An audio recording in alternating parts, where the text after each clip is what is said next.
शंखचूड़, अब तुम बद्रिकाश्रम चले जाओ। वहाँ सकामा तुलसी तपस्या कर रही है। तुम वहाँ जाकर धर्मराज की कन्या तुलसी से विवाह कर लो। ओम नमः शिवाय। आस्था सागर यूट्यूब चैनल में आपका स्वागत है। रुद्र संहिता के युद्धखंड का अध्याय 28वां। इस अध्याय में शंखचूड़ के विवाह का वर्णन किया गया है। सनत कुमार जी बोले, हे महर्षि, भगवान श्री हरि विष्णु के वरदान के फलस्वरूप दंभ को एक वीर पराक्रमी पुत्र की प्राप्ति हुई, जिसका नाम शंखचूड़ रखा गया। शंखचूड़ भी धार्मिक था। अपने परम पूज्य गुरु के अमृत वचनों का शंखचूड़ के मन पर गहरा प्रभाव पड़ा और वह पुष्कर नामक तीर्थ में जाकर एकाग्र मन से तपस्या करने लगा। उसने अपने इंद्रियों को अपने वश में कर लिया और अनेक मंत्रों द्वारा ब्रह्मा जी की साधना करने लगा। उसकी भक्तिभाव से की गई आराधना से शीघ्र ही ब्रह्मा जी प्रसन्न हो गए।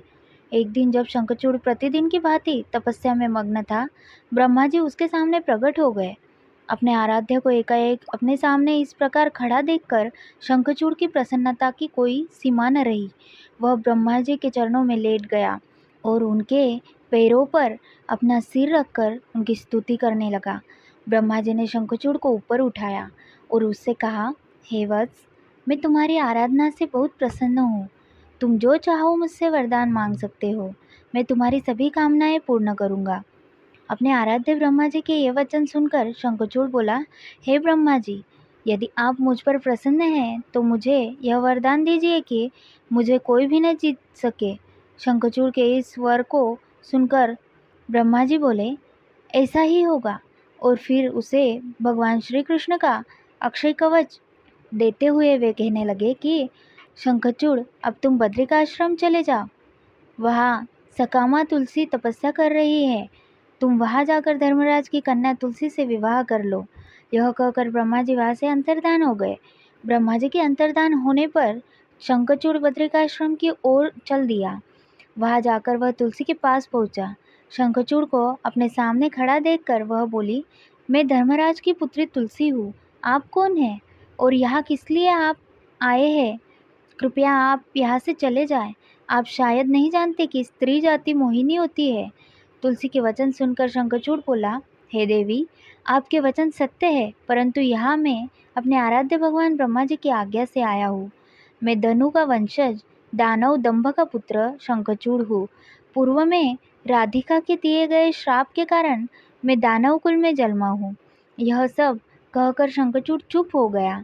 तब तुलसी बोली, यह सत्य है कि इस संसार में वही पुरुष श्रेष्ठ है जो स्त्री से पराजित हो जाते हैं, परंतु आज मैं भी तुम्हारी स्पष्टवादिता से अत्यंत प्रभावित हुई हूँ।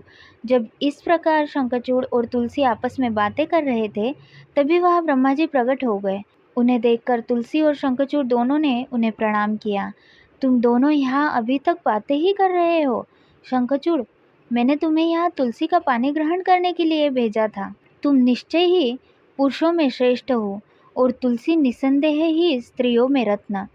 तुम दोनों एक दूसरे के लिए ही बने हो, इसलिए तुम्हें शीघ्र ही एक दूसरे का हो जाना चाहिए।